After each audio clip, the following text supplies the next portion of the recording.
Notre-Dame, parfois couve un drame. Oui, mais à Paname, tout Oui, peut parce que le sujet Notre-Dame a envahi le net et la toile. Hein.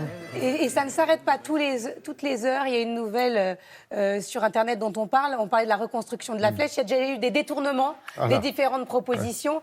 Donc moi, je me suis arrêtée à un instant T. J'ai pris ce qu'il y avait de plus représentatif et ce que les internautes ont plébiscité. Donc je vous emmène tout de suite faire un petit place-net spécial Notre-Dame.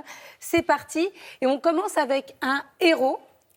Voilà, si on peut, voilà, parfait. On commence avec un héros tech, le robot Colossus, qui est absolument incroyable. Vous en avez sûrement entendu parler si vous avez regardé les informations. Aujourd'hui, sa réputation est devenue mondiale. Il est français, il est fabriqué par Shark Robotics, une entreprise qui se situe à La Rochelle. Figurez-vous, il pèse 500 kilos, mesure 1,60 m et surtout, ce drone terrestre permet de prendre des risques à la place des humains quand la situation devient trop dangereuse.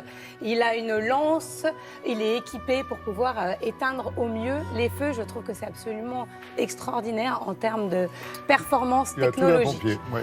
On continue. Alors, la musique adoucit les mœurs et l'art apaise la peine.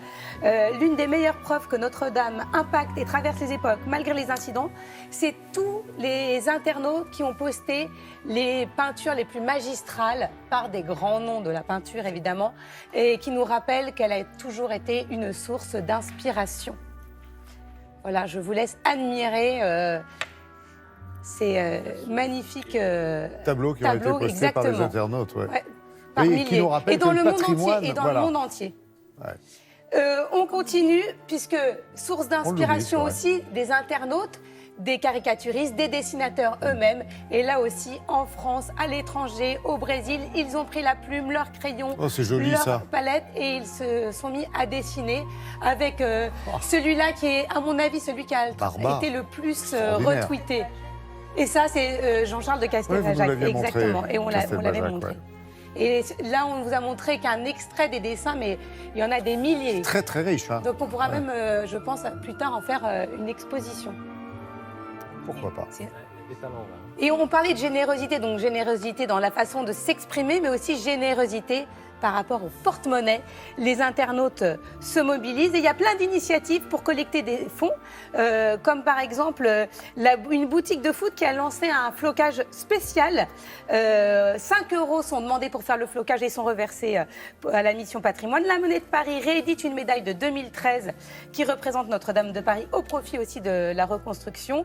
La fondation France Silva, qui regroupe 3,5 millions de propriétaires privés de forêt, se mobilise. Et France Télévisions avec cette soirée demain soir, soyez devant France Télévisions. À partir de 20h50, le grand concert. Et un hashtag, bien sûr, pompiers de Paris, qui ont été extraordinaires, qui sont devenus des héros.